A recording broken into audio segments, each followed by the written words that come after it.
I've had way more time than is good for me today to bumble around the internet, and I do like Bunny Boots, but I don't really care much for his streams. Nothing against him; he's a great auditor, but his understanding of the law is somewhat suspect, and that's not. I'm not like he.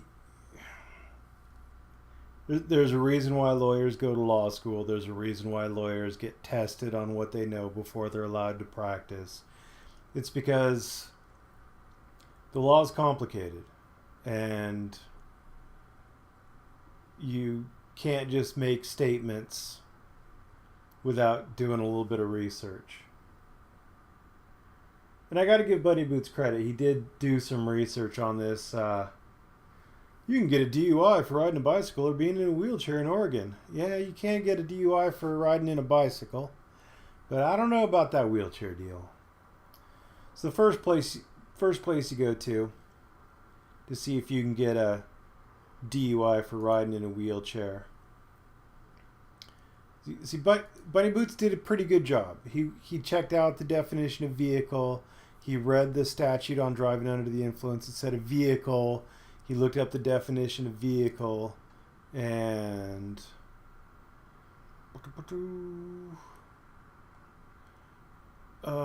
this is the actual Oregon Legislature.gov website. We're going to go to a vehicle.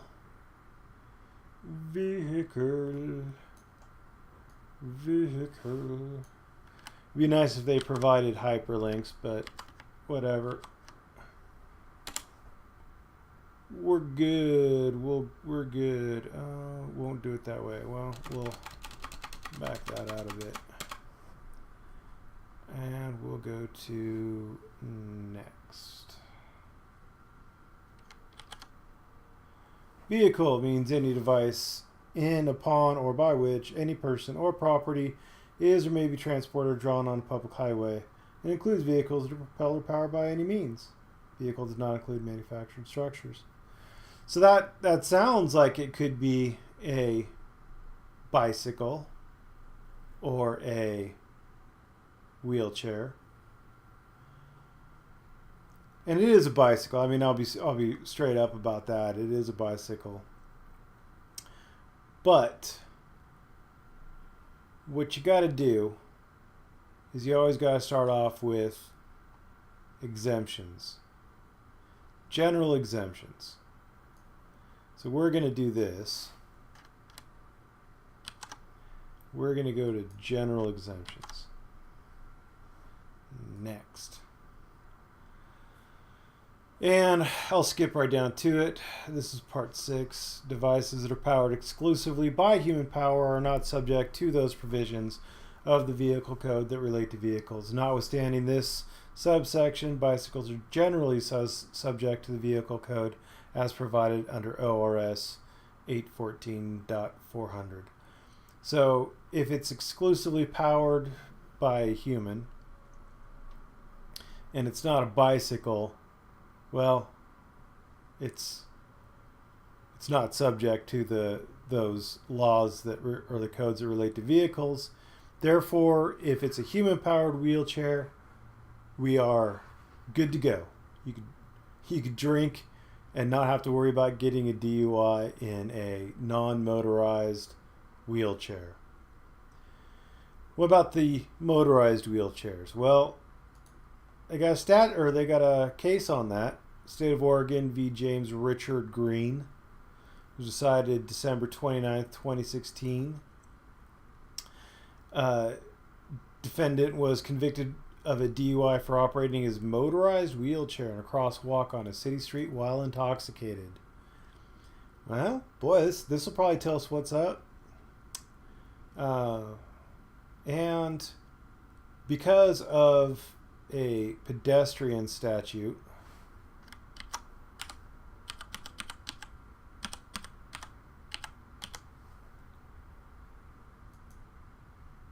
pedestrian means any person afoot or confined in a wheelchair. What? Here, the trial erred in denying defendant's motion for a judgment of acquittal. So, because he was in a wheelchair in a crosswalk, they said he was a pedestrian based on the statute. Therefore, he could not get a DUI. I wouldn't say that this means that if you throw a V8 in a wheelchair, that would be a 8-cylinder engine, not a refreshing vegetable beverage. As long as you don't throw an engine on, like as long as you don't go crazy, as long as you're actually using it, if you're a disabled person using the wheelchair in the manner in which it's supposed to be used, and it's not, you're not racing it down the highway, you're probably going to be all right. Probably. There's always a question of fact. I didn't really watch the whole stream, but I did notice this section right in here. And I saw this video, this Arizona auditor, and I listened to Bunny Boots yammer on a little bit about it. And Bunny Boots came to the conclusion that there was assault and robbery. Anytime there's always questions of facts. But anytime you're going to deal with something like this, you got to start with the statutes. I didn't see Bunny Boots going to the statutes, but you always got to start with the statutes. The first big caveat is assault and battery are two different things, and a lot of states like California will split them out. So you'll have a statute that deals with assault. That's the putting you in fear for your health and well-being. And battery, which is where somebody actually just hits you. So you could be battered without being assaulted, and you could be assaulted without being battered. Like if someone points a gun at you and you see it, that's assault. If they sneak up behind you and bop you in the back of the head with a bat, that's battery. But if you go to the statutes, this is Arizona's azleg.gov. Would it be leg or ledge? I think it'd be ledge. AZ-ledge. So you always start at the statutes. First place I went to was assault. Arizona does combine assault and battery into assault.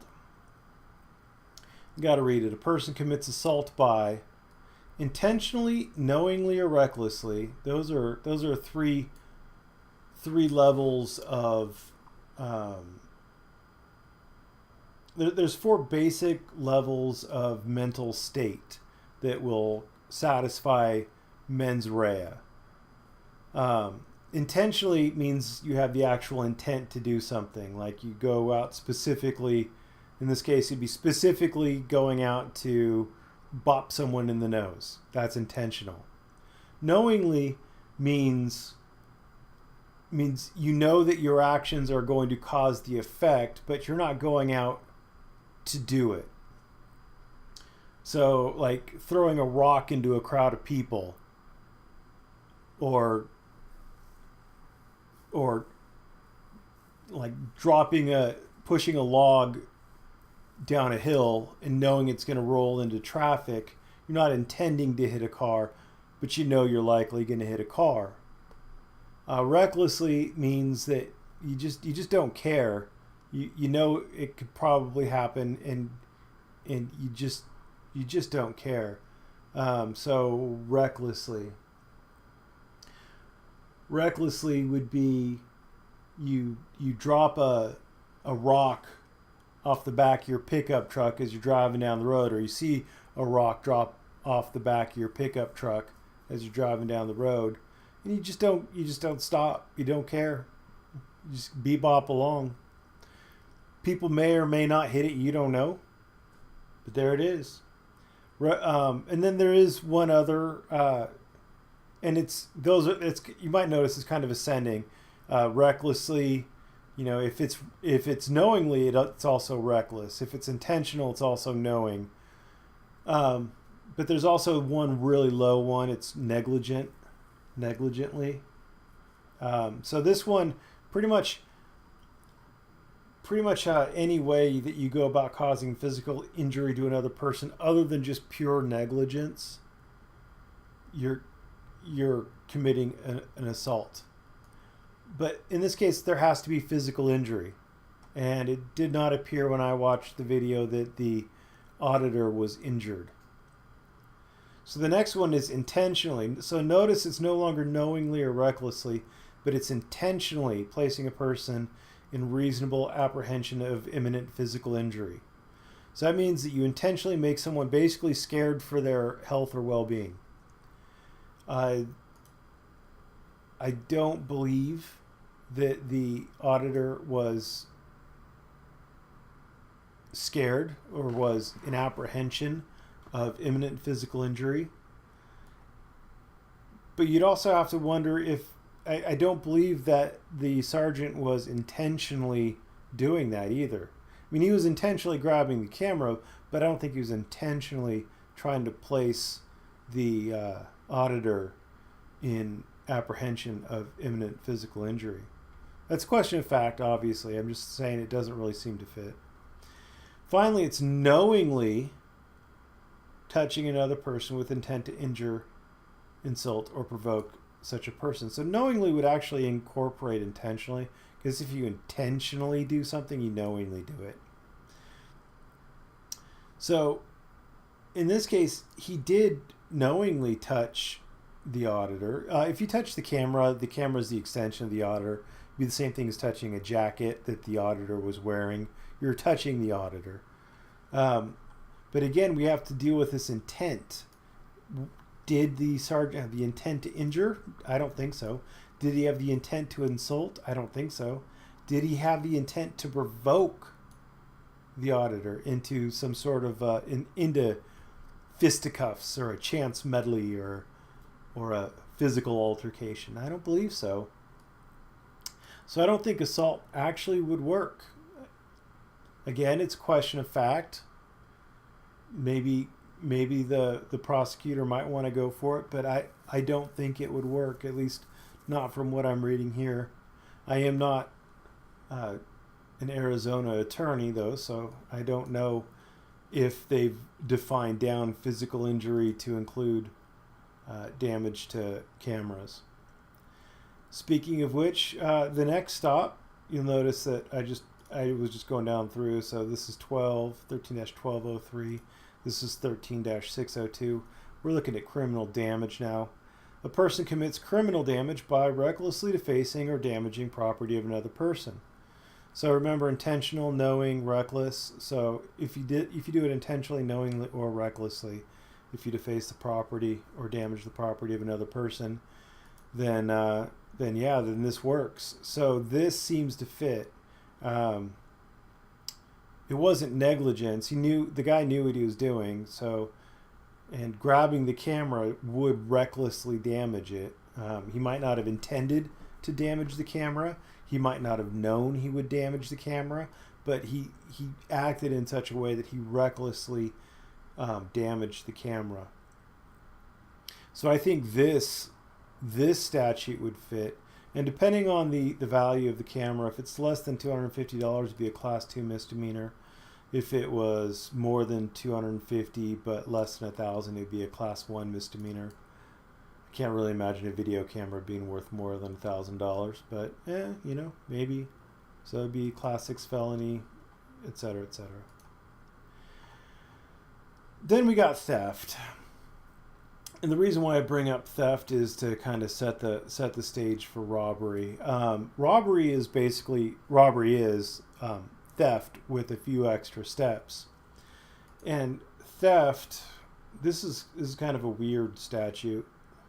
But theft, a person commits theft if, without lawful authority, the person knowingly controls the property of another with the intent to deprive the other person of such property. And that would be basically permanently. Usually there's usually there's an element of permanently. And if you think about it, I'll tell you, it's pretty easy to illustrate why. Let's say that you take your buddy's suit, you take it to the cleaner to get it cleaned as a surprise for him. Well, you didn't have lawful authority, and you controlled the property of another with the intent to deprive that other person for the duration of getting it cleaned. So that's why it has to be, the intent has to be for a permanent deprivation.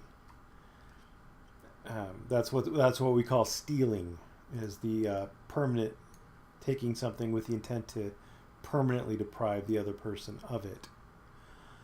So that's theft. Now that we have an understanding of theft, robbery is basically theft.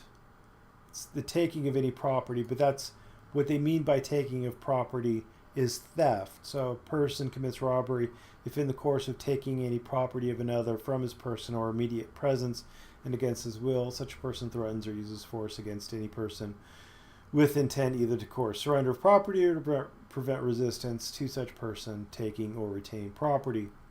And the reason why it has to be theft is because, let's say you're sitting in Starbucks and you see someone walk in with a gun, and you think, oh Lord, they're here to do some nefarious things, and so you grab the gun, you take the gun out of their hands. You're like, oh no, not on my watch, buckaroo.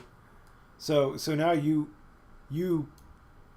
have taken property from another, from his person or immediate presence against his will.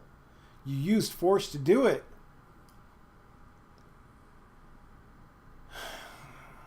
So that's why it has to be theft.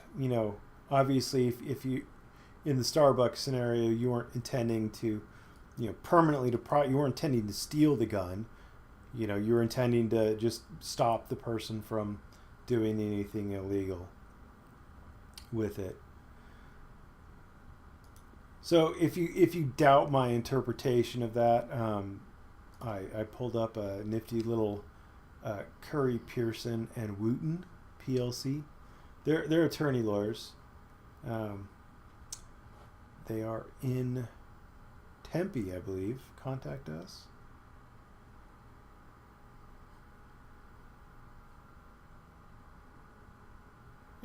Anyway, they're talking about robbery in Arizona. The Arizona revised statutes state that person commits robbery if in the course of taking property from another, blah, blah, blah. We've read that. So essentially, robbery is the use of threats or violence to attempt to steal, and that's to take and permanently deprive, from another person. So my interpretation, at least according to these Arizona attorneys, is correct.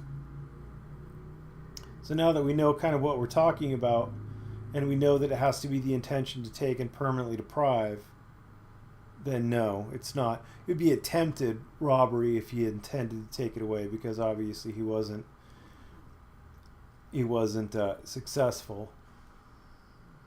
But yeah, there was no intent to permanently deprive him. So robbery is wrong.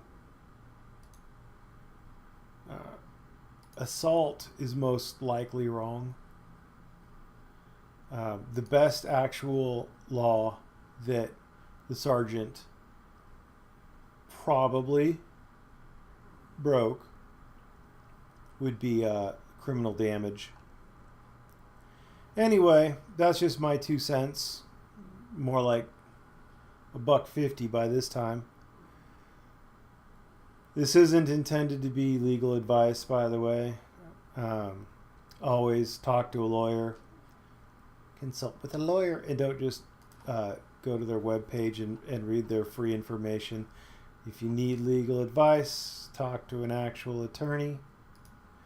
But just always remember that unless you're an attorney, you're not an attorney. So you might want to put some disclaimers in here before you say that you can get a DUI for riding a bicycle or being in a wheelchair in Oregon. Other than that, have a great morning, noon, evening, whatever it is for you.